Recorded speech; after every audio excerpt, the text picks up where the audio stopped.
Bonjour, comment tracer l'évolution des quantités de matière en fonction de l'avancement pour une réaction chimique et ensuite en déduire l'état final. On va partir d'un exemple, donc la combustion du propane qui va former du monoxyde de carbone et de l'eau. Donc voilà l'évolution des quantités de matière, des réactifs et des produits en fonction de l'avancement X. Alors dans ce cas précis, l'état initial c'est NiCH3H8 qui valait 2 mols, pour O2 on avait 4-5 mols, et pour les produits formés on n'avait rien. Lorsque l'avancement vaut X, c'est ce qu'on retrouve dans ce tableau, hein, les réactifs disparaissent, d'où le moins 2x, moins pour la disparition, et le 2 qui tient compte du coefficient stoichiométrique qui est ici. Pareil pour le dioxygène. Lorsque l'avancement augmente, les produits vont apparaître, donc leur quantité de matière va augmenter en fonction de leur coefficient stoichiométrique 6 et 8. Donc là on va trouver pour CO 6x et pour NH2O 8x. Il y a un moment où l'avancement va atteindre l'avancement maximal. Et dans ce cas-là, il suffit de reprendre la ligne qui est au-dessus et le réécrire avec Xmax. Alors moi, ce qui m'intéresse dans l'étude graphique, c'est de retrouver la valeur de ces quantités de matière à l'état final, alors, par lecture graphique, et aussi bien sûr d'en déduire l'avancement maximal. Pour y arriver, on va tracer donc un graphique où on place la quantité de matière en ordonnée et l'avancement en abscisse. Je vais utiliser donc les équations qui, qui montrent l'évolution de la quantité de matière en fonction de l'avancement. Par exemple, ici, j'ai la quantité de matière de propane qui est égale à sa quantité de matière initiale moins 2 fois l'avancement.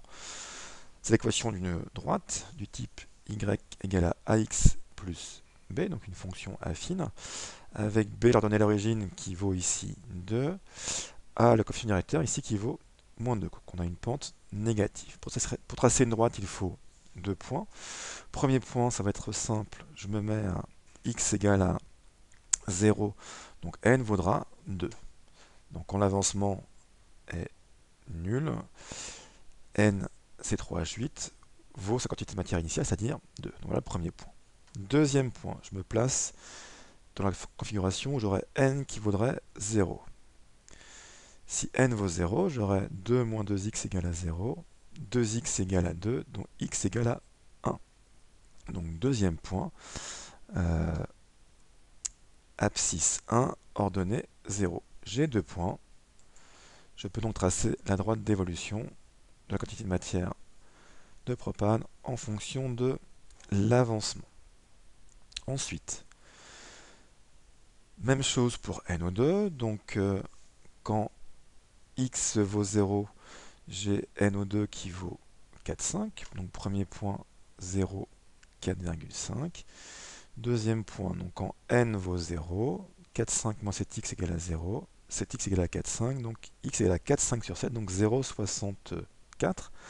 Donc deuxième point, donc je crois que c'est 0,6, 0,64 en abscisse et 0 en ordonnée.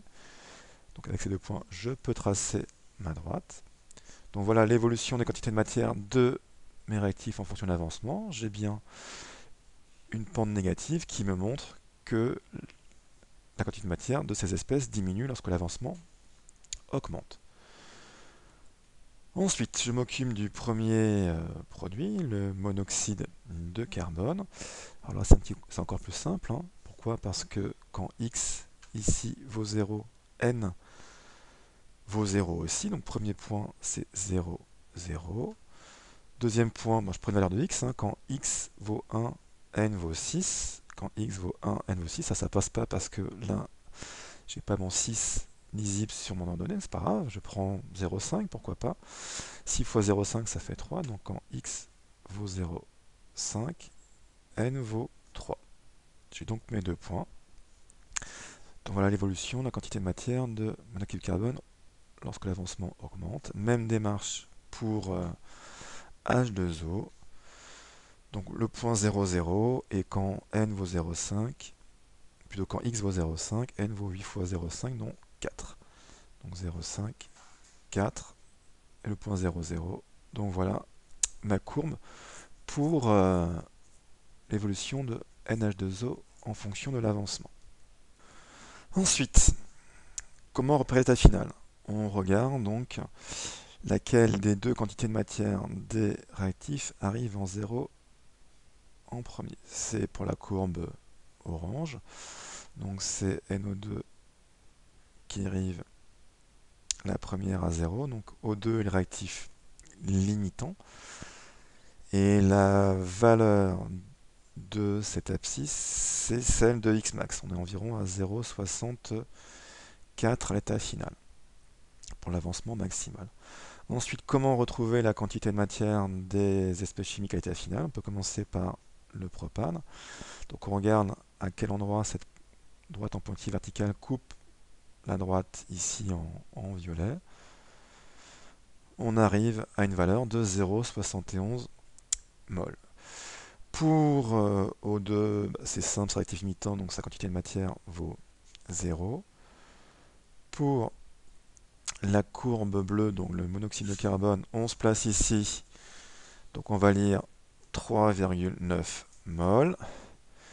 Et pour la courbe en vert, donc H2O, on lit l'état final, 5,1.